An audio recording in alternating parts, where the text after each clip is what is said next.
about the top 5 Google Trends of the week. We took a couple of weeks off because I was in and out of the studio for a while. But let's start with number 5. Why is she trending? I know she's always trending, but why is she trending at number 5 right now? Gigi Hadid. Yeah, Gigi Hadid gave a whole new meaning to fashion police as she stopped an intruder on the runway during Paris Fashion Week. A woman channeling her inner supermodel hopped onto the runway during Chanel's Paris Fashion Week show on Tuesday and tried to strut her stuff among the models. The catwalk crasher blended in so well with the other models that security guards were having a hard time trying to find her. Gigi to the rescue. Her runway walk didn't last long. Model turned bouncer Gigi Hadid swiftly moved her from the catwalk. The prankster has been identified as Marie, a French comedian and professional gatecrasher who takes her inspiration from Sacha Baron Cohen. And when asked why she tricked the runway, she said, "It goes too far to take seriously something that is not serious. We're talking about clothing. It has to be joyful. It has to be funny. It has to make people happy." And I think nowadays fashion doesn't make people happy. It makes people ridiculous and pretentious. So, yeah, what's the aftermath? She's a little bit more famous now. Gigi Hadid gets some good press, and Chanel isn't making a big deal of it. Wow, so Chanel taking it in stride, which is good, So I can almost imagine being in Paris and saying that about fashion. Ooh, she's lucky she's not, she's lucky she didn't have her Paris card taken away. Yeah, well, people are definitely searching for her right now. They're looking for the Chanel Crasher video, which spiked over 3,000% over the week in the US. So she's getting some pretty good press out of it. Absolutely. That's kind of fun. If you've ever had the chance to walk a catwalk, you should do it because it's very empowering. I know some people say that sets women back so far, but it's kind of empowering. For somebody that's 5'5", I've got to do that before with my acting, and my agents booked me on something like that. So it's kind of an empowering thing. So I can totally see why she jumped up there and did that. And I can totally see why Gigi tackled her too. Oh yeah. You can't just let someone just come on stage and take over. Like, you have to escort them off, and she did it really nicely too. So all right, let's move on to number 4, a little Hocus Pocus. It's October. I have no idea why we're thinking about Hocus Pocus. Oh yeah, I mean, it's officially October, which means it's Halloween season, and we're ready to get spooky while watching Hocus Pocus, which is arguably the best Halloween movie of all time. Absolutely.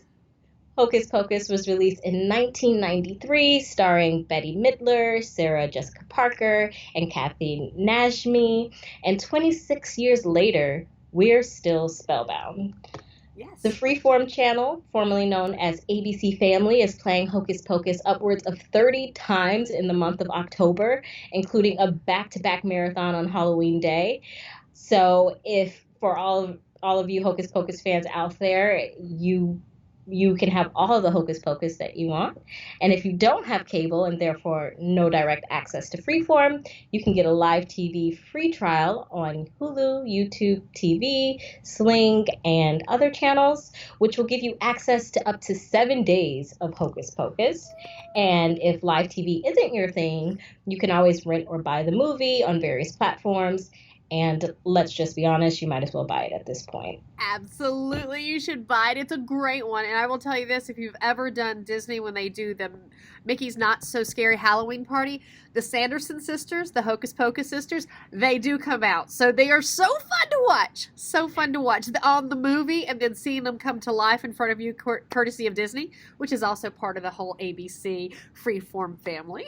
Yes, and some people actually got to see the cast reunite in LA earlier this week, and teasing some hopes for a sequel.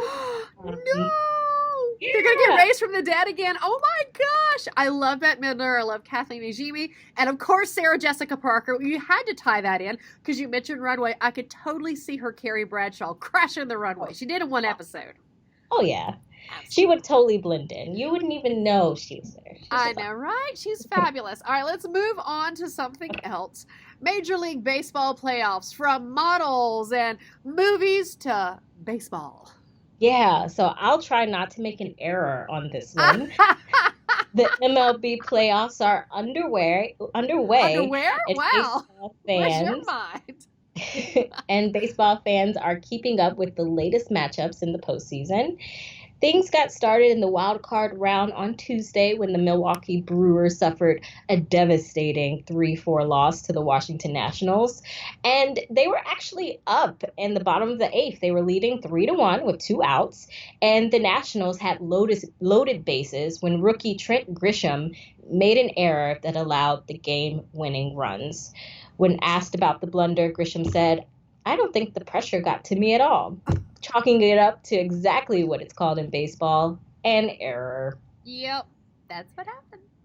While the wild card round proved to be not so great for Milwaukee Brewers fans, the Tampa Bay Rays defeated the Oakland A's 5-1, giving some hope to East Coast baseball aficionados.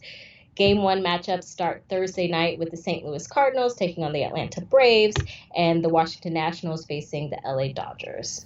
Oh, I'm a Dodgers fan, but I grew up in a Right? Braves family, so we'll see how that goes. We just Yeah. won't. I won't talk to my parents for the next few weeks. Who would you want to see in the finals? So the Braves versus the Dodgers, maybe? Well, yeah. Dodgers. I'm definitely there. I still don't know what happened to my Dodgers last year. Yeah. I have Well, someone in my life that's a Red Sox fan. I deny all all knowledge of the scores from last year. So anyway, that's my error there. All right, let's move on to Forever 21 because I feel like I'm Forever 17. But tell us what's going on with Forever 21. well, yeah. So some of us are still 17, but Forever 21 is perhaps less eternal than the name suggests. The clothing retailer filed for Chapter 11 bankruptcy this week and announced it will close 350 stores worldwide. That's almost half of all its stores. And it will cease operations in 40 countries, including Canada. The company plans to close most of its locations in Asia and Europe, but will continue operations in the US, Mexico, and Latin America. Word on the street is that the company is restructuring, and this is sparking some conversations about how shopping behavior is changing.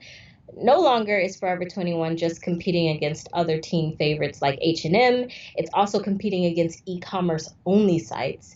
And people are saying this is signaling the fall of fast fashion and changing retail climate plagued with heavy competition, high brick and mortar store rents, and shoppers turning to online outlets.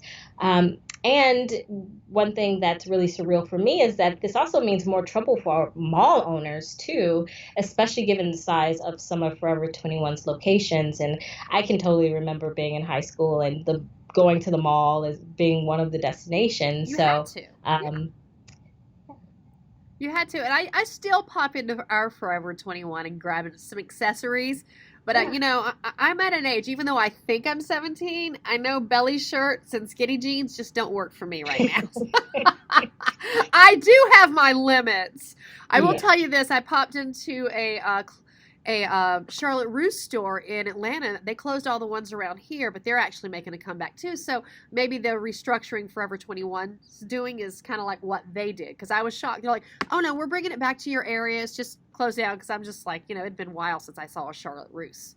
So Oh yeah, it's been a long time.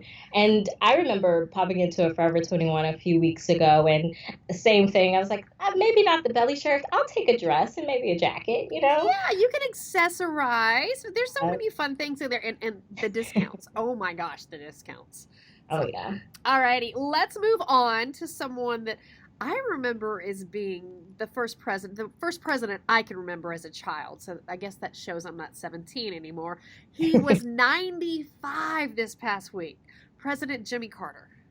Oh yeah. So Jimmy Carter turned 95 this week, and despite his age, he's showing no signs of slowing down.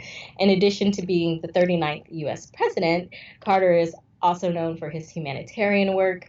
In 2002, he was awarded a Nobel Peace Prize, and he even founded the Carter Center, a nonprofit organization that aims to improve lives by resolving conflicts, advancing democracy, and preventing diseases. And if you're wondering what he's up to now, Carter is still recovering from a broken hip, but that's not stopping him from gearing up for an upcoming trip to Nashville, Tennessee, where he and his wife, former First Lady Rosalind Carter, will build homes with Habitat for Humanity. And they've been doing this for 35 years. The presidential couple has volunteered alongside more than 100,000 volunteers in 14 countries to renovate and repair more than 4,000 homes. So, Sheri, if you want to wish the former president a happy birthday, you can do what thousands of people across the world are doing by visiting the Carter Center's website and leaving him a note. Oh, wow. What a wonderful man. What a wonderful man that he's dedicated his life to public service. Not just those 4 years that he was in office, but his whole life has been about helping others. What a great guy. What a great. I kind of wish we had politicians like that now. That's all I can say. All right. Sheri, so you knew what a ticker tape parade was, and you also knew that Enigma was an enciphering machine. So I get the feeling that you're a history buff. I am. Do you know what Jimmy Carter's middle name is? Oh, wow. Let's see. It's not Peanut, but he was a peanut farmer. I actually do not know his middle name. I know Milhouse was Nixon's middle name, but okay. That's impressive. His middle name is Earl. He's actually named after his father, James Earl Carter Sr., who was a peanut farmer, businessman, and legislator. So, wow, I did not know that. Now, see, it took me to school on something. But you did know he was a peanut farmer. Yes, I thought you were going to ask about my age by saying, oh, you knew about President Carter. You knew about ticker tape parades. I'm like, yes, I'm a time traveler. Here from the year, whatever. No, I can't even go with that. I'm too much on current events. I could not live without my social media, my air conditioning, my cell phone, and my children. So no. I don't think I could have lived in the 30s. It's a nice idea to visit, but I would guess. But. Oh, yeah. You maybe visit and then come back. Visit, come back with some knowledge. And maybe some hair, like things in my hair from a ticker tape parade. Fresh from the ticker. I want to go be the girl that got kissed in the street by the sailor. That would be awesome from the 40s. Oh, yeah. Oh, yeah. I would come back with some stories. I'd be the only one with a cell phone in the 40s taking pictures. Hopefully it works. I'd be that girl. All right, let's moving on to things stranger than me, Stranger Things. I have no idea why this is the highest trending YouTube video of the week. Tell me.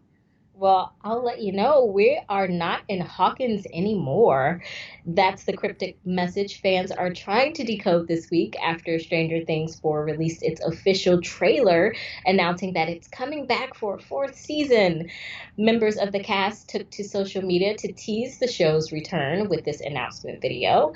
It's only 45 seconds long, and many details about the new season remain unclear, including exactly when the new season will drop. Rumors are saying late 2020, early 2021, but it seems a new adventure awaits Mike, Elle, and the gang in the Upside Down. So you're right, this video is trending. It has 7.2 million views and counting. Oh, wow, 7.2 million. And it's just going to go up.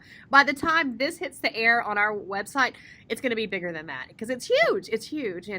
And I will tell you this, kind of between us, no one else is listening, right? No one else is listening. No. My agent actually submitted me for a part on Stranger Things a while back. I did not get it, but I did get a callback audition. So okay. So I'm always like, oh, if I could have, that could have been me. It could have been me. Do you remember what part it was? Can you say what part you were auditioning? Not really. You're really not allowed to, because if they ever want to consider me for something again, they'll consider me a blabbermouth. Oh, yes. But I will say I was up for this video. They'd be like, They'd be like, nope, nope. So yeah, there's so many things that, yeah. There's things that I've got that my agents booked me on or sent me out on. But yeah, that's one of those things I'm like, I could have had it. That one and Ozark. Anything on Ozark, if I ever got that, I would just, I'd want to be one of those people. Isn't that funny? Because that shows one of those things that you just have, it's so gritty, you want to be a part of it. Oh yeah. So next time I'm looking at Netflix, I'm gonna keep an eye out for you, Sheri. I definitely have some stuff on Amazon Prime. Okay. I made my guy watch some of my scenes this past weekend. I literally said, "Okay, here I am. Fast forward here, fast forward here, fast forward here." He's just looking at me like, "You don't have to watch the whole film. Just watch me." Just watch me. You're better than me because I would skip past all of the parts without me. And I'm like, I don't want to watch me. I don't want to hear me. Just go to all the other Yeah, scenes. well, I'll send you the link to the one I'm on Prime, on Amazon Prime, the latest one, and I've got this great line about why all my relationships don't work. Things I cannot say on this broadcast, but we got a great laugh at it. We kept rewinding it. It's hilarious. I'm like, remember that, remember that. Okay, perfect. So much. Thank you so much for joining me. I guess Simon might be back next week. If not, I would love to have you stop by anytime. Of course. And it's, as always, it's a pleasure. It's a pleasure. Have a great weekend. Thanks. All right. Bye. Great.